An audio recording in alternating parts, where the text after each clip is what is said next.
Welcome to Jesus Energy. I'm so honored and grateful that you are here today. On Jesus Energy, we move beyond beliefs and into embodying and emanating the healing, transformative, and loving frequency of Christ. Anything and everything we can do to peel back the layers that have been put on the mission of Jesus and get to the original mission of Jesus.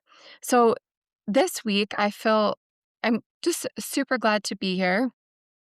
Super honored and grateful. We have some incredible interviews coming up. Just this week, I interviewed Brandy Anderson, an incredible teacher, writer, mystic, spiritual director, wrote this incredible book called Through the Veil, The Glimpse into the Afterlife, and Amandine of Shea Amandine Farm Sanctuary, an animal intuitive and just incredible intuitive entrepreneur, speaker, incredible women on the way.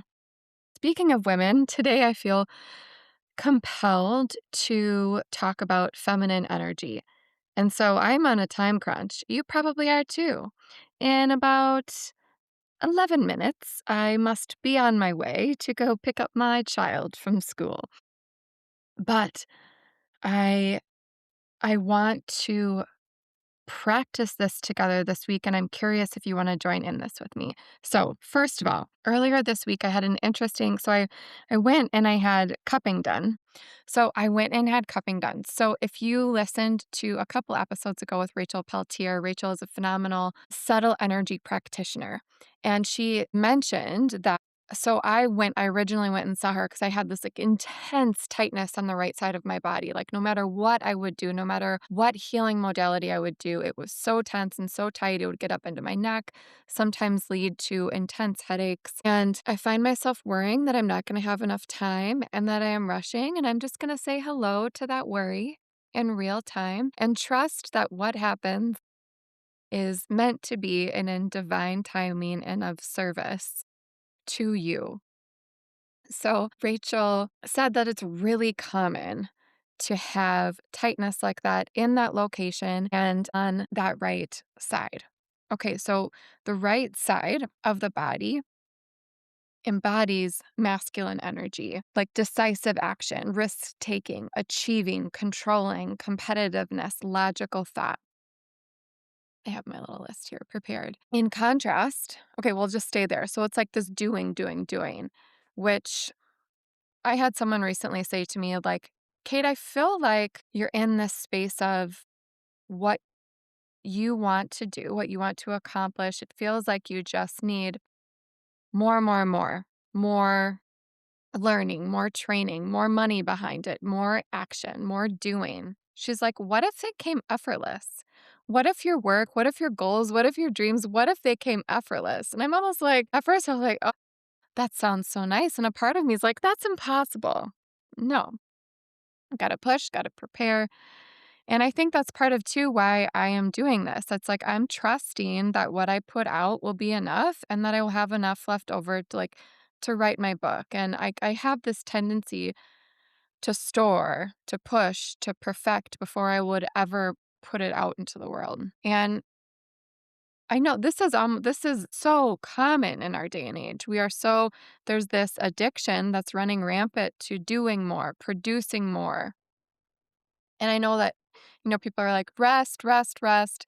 And we know this logically, but it's like, how do we actually do this? Quick side note and story.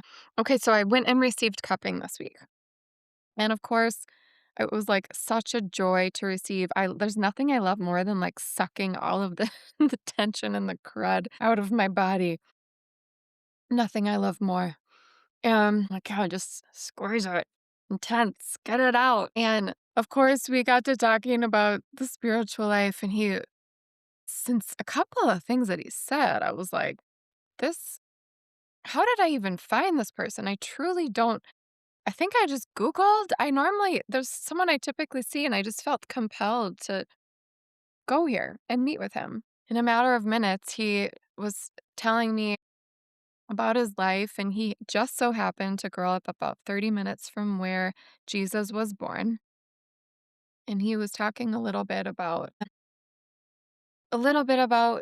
like growing up in war and all the just had really all these interesting things to say.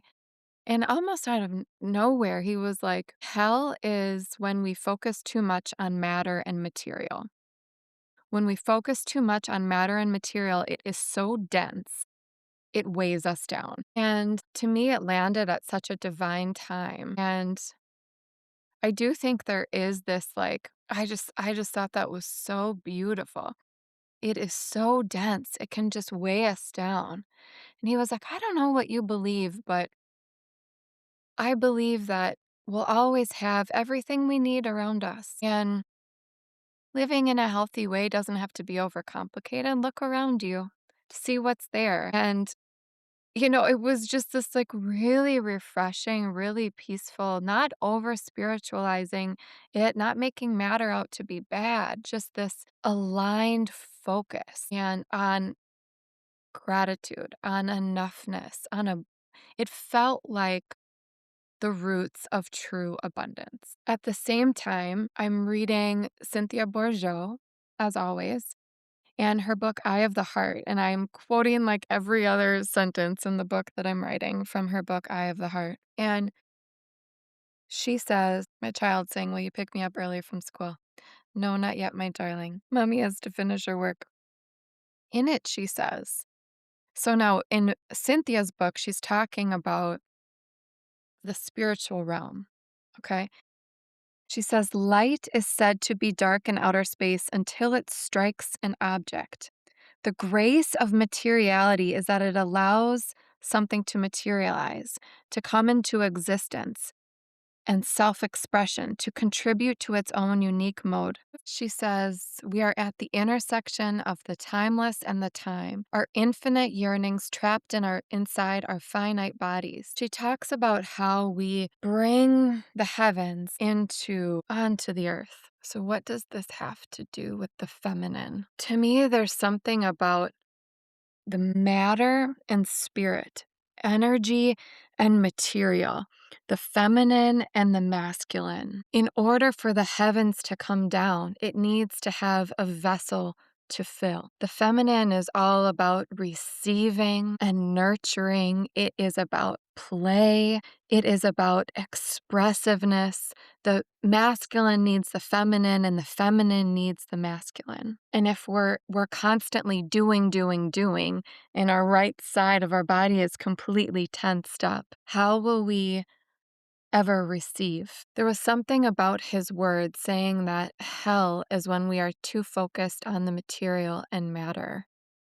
It weighs us down. Got me thinking about enoughness and abundance and how to truly receive goodness from the heavens. So I simply want to invite us into practicing our feminine energy this week. Something as simple as Googling feminine energy characteristics and then using your own spark, your own connection with God to look at which one jumps out at you, which one is sparking something in you, which one is bringing some more life into you. One that I'm going to offer an example for is intuition. Intuition, so often we move through life being like, oh yeah, something told me that, something told me to go this way, or I knew that was going to happen before it was even said. I knew they were going to say that on that TV show before it even said, or I thought of my friend and then they texted me. This is how God made us. This is part of our divine creation and our divine feminine. So, one small practice I want to invite us into for the week ahead, if you're looking for an example to start with, rooting to our intuition, more specifically, rooting into trusting our intuition. The next time you have one of those moments, pause and remember it from within your body. Write down, have a note in your phone app that says, my intuition is incredible, and write down an example of how it just blew your socks off. The tiniest little things. And the more that we take note of them, the more we'll develop a connection and a relationship with our intuition, and the more we will live from trust and rootedness into our feminine, beautiful, receiving, nurturing, enjoyable, pleasurable, collaborative, creative, stunning, experiential ways. I hope that this practice brings some more life to your body and Jesus' energy to your week. You are loved beyond measure and you are created for goodness in this world. May the Lord bless you and keep you. May she shine her face upon you and give you peace. Amen and amen.